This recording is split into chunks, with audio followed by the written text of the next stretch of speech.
I just spent 6 weeks and more money than I'm willing to admit on camera testing every 4K gaming monitor worth your attention in 2026. And what I found is going to completely change how you think about spending on your setup. Because right now, there are 5 monitors that do things panels twice their price can't touch, and almost nobody is talking about them the right way. Here's the problem with most best monitor videos. They're written by people who read spec sheets and never actually game on the thing for more than an hour. I don't do that. Every monitor on this list lived on my desk for a minimum of 5 days. I ran competitive shooters on them. I ran single-player slow burns. I dragged them into daylight rooms. I left them on static HUDs for hours to see if anything would burn in. I wanted to know which ones actually deserve a spot in your setup and which ones are just good on paper. Before we get into the countdown, quick heads up. 2 of these monitors have firmware updates rolling out that improve HDR calibration, and one of them is currently sitting at a price that I don't expect to last past this month. I'll flag exactly when in the video that matters. Let's get into it. Coming in at number 5, the MSI Mag 275 UPDE14. This is the monitor I'd point a friend toward if they said,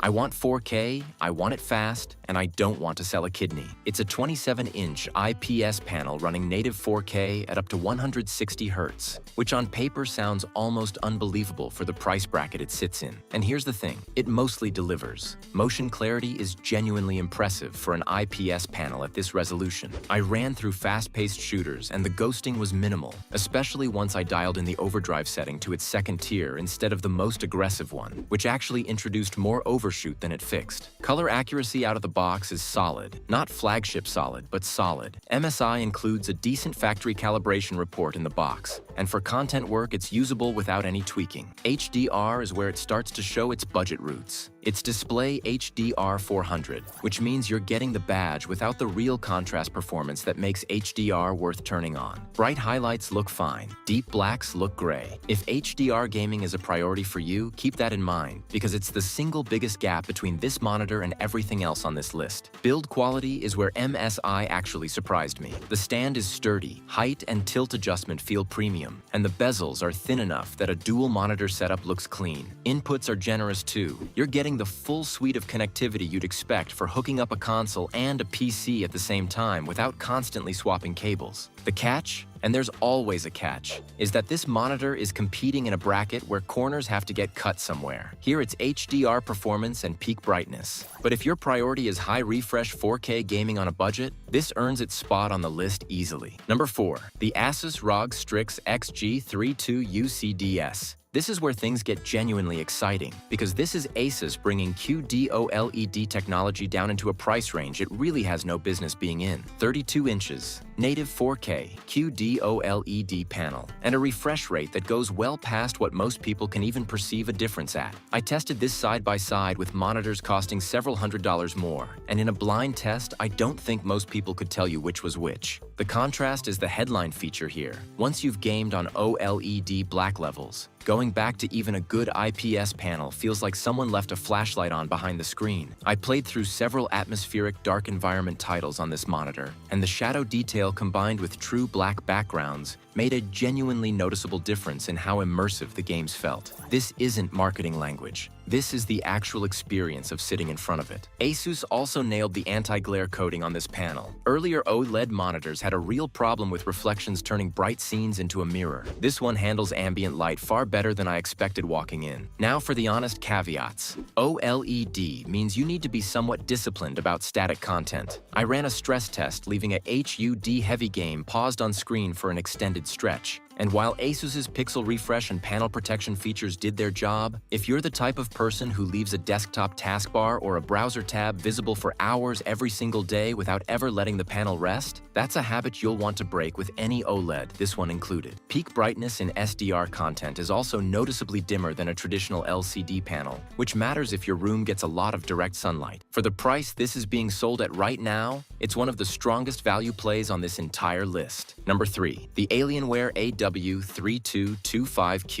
Alienware doesn't really do subtle, and this monitor is no exception. The curved QD-OLED design immediately makes a statement on a desk, and once you're actually sitting in front of it, the curve isn't just aesthetic. It genuinely wraps your peripheral vision into the game in a way flat panels can't replicate. I noticed this most in racing and flight sim style titles, where peripheral awareness actually matters to gameplay. Response times on this panel are essentially instantaneous, which is what you'd expect from OLED, but Alienware's color tuning out of the box is where this monitor really separates itself. Skin tones, foliage, and lighting transitions all looked more natural to my eye than on the ASUS, even though the underlying panel technology is similar. That's a testament to how much calibration work actually matters beyond the raw spec sheet. The stand and build quality carry that unmistakable Alienware design language. Love it or hate it. It's heavier and takes up more desk real estate than the other monitors on this list, so measure your setup before you commit. Alienware's companion software for lighting and profile switching is also more polished than most competitors bother to make theirs, if that kind of customization matters to you. Where it loses a little ground is value. You're paying a premium for that curve and that Alienware branding, and dollar for dollar, the ASUS above it delivers extremely similar core performance for less. But if the curved experience and build quality speak to you specifically, this is a genuinely excellent monitor. Number 2, the MSI Mag 321UPX QD-OLED. MSI comes back onto this list at the flagship end, and the jump in polish from their number 5 entry to this one is honestly kind of remarkable. This is a 32-inch QD-OLED panel with genuinely excellent brightness for an OLED display, which has historically been the technology's biggest weakness. HDR content on this monitor looks closer to what HDR was always supposed to look like. Bright highlights that actually punch instead of the muted compromise you get on lower-tier panels. I ran this through an extended session of open-world gaming with dynamic time of day lighting, and the transitions from bright daylight scenes into dark interiors were handled with a level of nuance I didn't see on any other monitor in this test. Motion clarity is essentially flawless, and the refresh rate ceiling gives competitive players plenty of headroom without sacrificing any of that OLED contrast. Where MSI made smart decisions is in the extras. Built-in KVM switching, a genuinely useful on-screen display for quick settings adjustment, and a stand that adjusts more thoroughly than most competitors in this tier. It feels like a monitor designed by people who actually use monitors for long sessions, not just people who read a competitor's spec sheet and tried to beat it by one number. The only real knock against it is price. You are paying for genuinely flagship performance, and MSI knows it. But compared to the panel technology and performance you're getting, it's a fair trade rather than a markup for the logo. And number 1, the ASUS ROG Swift OLED PG32UCDM Gen 3. This is the monitor I'm typing this script on right now, and it's the one that made me genuinely reconsider what I thought a gaming monitor could do. ASUS didn't just bring a third-generation QD-OLED panel to market. They addressed almost every complaint people have had about OLED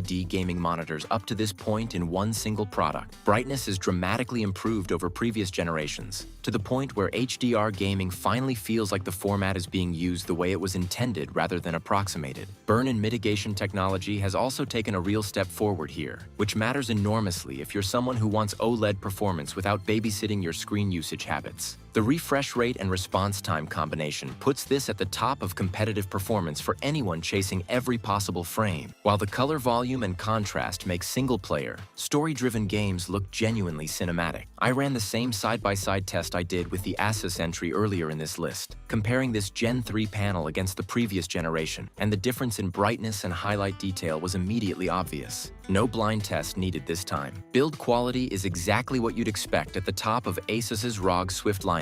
A fully adjustable stand, clean cable management, and an on-screen display that makes fine-tuning settings actually enjoyable instead of a chore buried 3 menus deep. The catch is exactly what you'd expect. This is the most expensive monitor on the list, and it should be. But if you want the current ceiling of what 4K OLED gaming looks like without waiting for next-generation panels to trickle down, this is it. So there's your list. If you want the best value entry point, start with the MSI Mag 275UPDE14. If you want OLED performance without the OLED price tag, the ASUS Strix XG32UCDS is the smartest purchase on this entire list. And if budget genuinely isn't the deciding factor, the PG32UCDM Gen 3 is worth every dollar. I'll have links to current pricing and availability for all 5 monitors in the description, and I'll keep that updated as deals shift, because these prices move fast. If this saved you from making the wrong purchase, or helped you figure out exactly which one fits your setup, let me know in the comments which one you're going with. I read every single one, and it genuinely shapes what I test next. Until next time, don't buy the monitor with the biggest marketing budget. Buy the one that's actually right for how you play.